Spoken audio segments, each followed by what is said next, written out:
I don't think she needs me. That is hard for a husband to say out loud, especially when there was a time when you handled the money. You paid the bills. You made the decisions without needing to ask whether the account could absorb them. You knew that if something happened, you could take care of it. Then life changed. The business went under. The job disappeared. The income shifted. And now your wife is carrying more of the financial weight than you are. Maybe she is carrying all of it. And somewhere inside you, a painful question starts forming. If she doesn't need my money, does she still need me? Welcome to Exhausted Dad Show, documentaries for men running on empty who still want to become better men. Real research, real perspective. One thing to do today or tomorrow.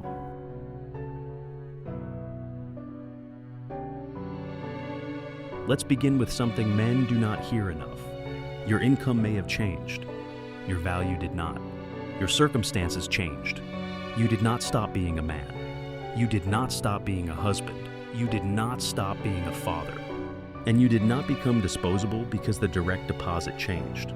But I understand why it can feel that way.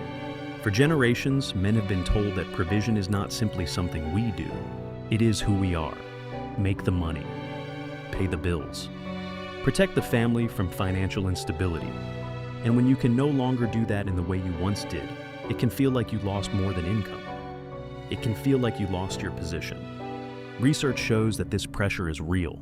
Sociologists Pilar Gonalons Pons and Marcus Gongol studied couples across 29 countries and found that men's unemployment was more strongly connected to separation in cultures with stronger male breadwinner expectations.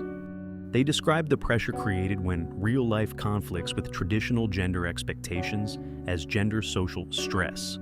In normal language, when a man has been taught that his role depends on earning the most, losing that position can feel like losing himself. The income loss is real, but there is another wound underneath it. What have I been taught this says about me? That is the deeper question. Your wife earning more is not automatically the injury. The injury may be what you were taught her income means about your manhood. A 2024 study using data from couples in Germany found that husbands whose wives earned just slightly more reported lower satisfaction with life, work, and health. The researchers also found differences across regions with different gender norms, suggesting that the meaning people attach to the income reversal matters, not simply the income difference itself. So, no, you are not the only man who has struggled with this. But feeling it does not mean you have to surrender to it, because society has made a serious mistake. It has confused one form of provision with the whole definition of a man. Money matters. Bills are real. Financial responsibility matters. This episode is not pretending otherwise. But a paycheck is not the only thing a husband provides. You provide presence. You provide initiative. You provide judgment.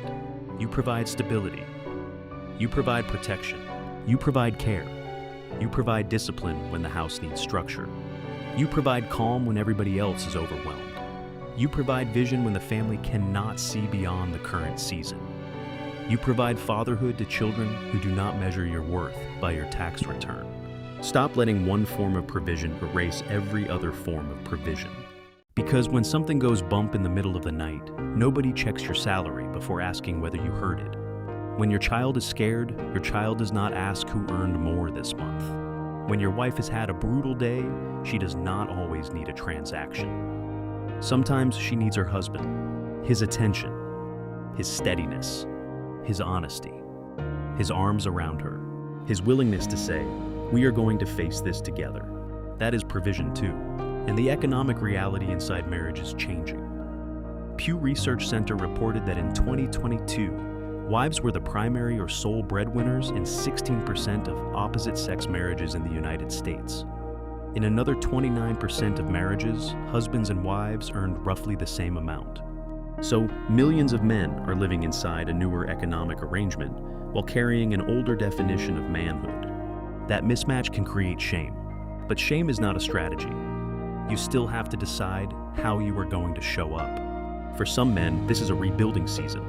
You may need to step back, repair the foundation, and rebuild your income more carefully than before. There is nothing shameful about rebuilding.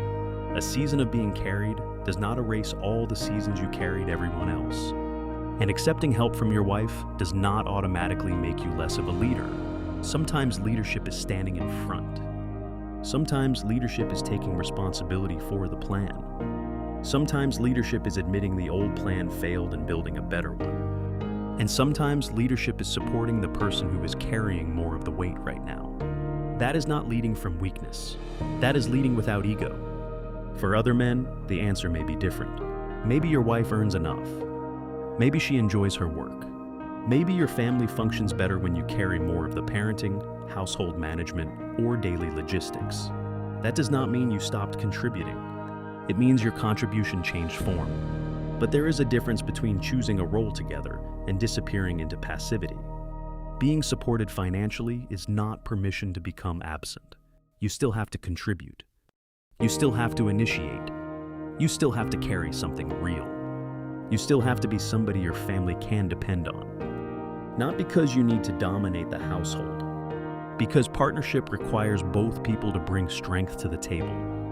Your house does not need a competition. It needs a partnership, and there is another distinction worth making. Your value should not depend on your wife being helpless without you. Healthy love is not. She cannot function without me.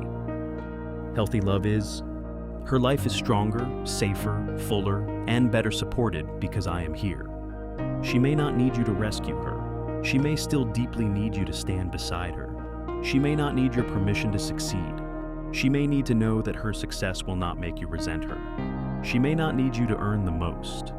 She may need you to keep your word, to handle what you said you would handle, to be emotionally present, to help carry the invisible load, to keep rebuilding without making her responsible for your shame. That last one matters because your wife can support you, but she cannot be required to prove your manhood back to you every day.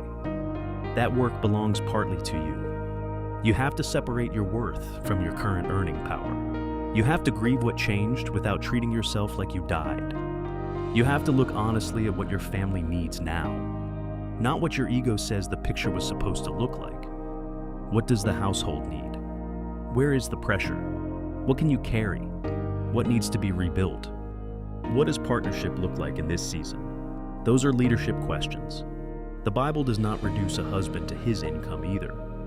Ephesians 5 calls husbands to love their wives sacrificially, to give themselves for the good of their wives. That standard is about love, responsibility, and service. It is not an instruction to compete over who earns more. And Ecclesiastes 4 describes two people helping one another stand when one falls. Sometimes you carry her. Sometimes she carries you. The covenant is not broken because the weight shifted. That may be the covenant doing its job. So when the thought comes back, do not answer it with empty reassurance. So when the thought comes back, I don't think she needs me, do not answer it with empty reassurance. Answer it with evidence. How is your family better because you showed up today? Did you take care of the children? Did you solve a problem? Did you make the appointment? Did you clean something without being asked? Did you listen to your wife without making the moment about you? Did you protect the peace of the house? Did you make progress on rebuilding? Did you tell the truth about the finances? Did you keep the family moving? That brings us to the one thing to do tonight. Tonight's move, take the provision check. Ask yourself, how did my family benefit from me being here today that had nothing to do with money? Name one real answer. Not an imaginary future. Not what you used to do. Something you did today. Then say this out loud. My income is one way I provide. It is not the only way I matter. And tomorrow, provide again. Not from shame. Not to compete with your wife. Not to prove that you are still a man. Provide because you are a husband. Provide because you are a father. Provide in the form your family actually needs from you right now. Your pockets changed. You did not disappear. Your income changed. Your value did not. And just because your wife can stand on her own does not mean your presence has stopped mattering. She may not need you to be everything, but she may still need you to be fully here. Subscribe to Exhausted Dad Show for more real research, real perspective, and one thing to do today or tomorrow.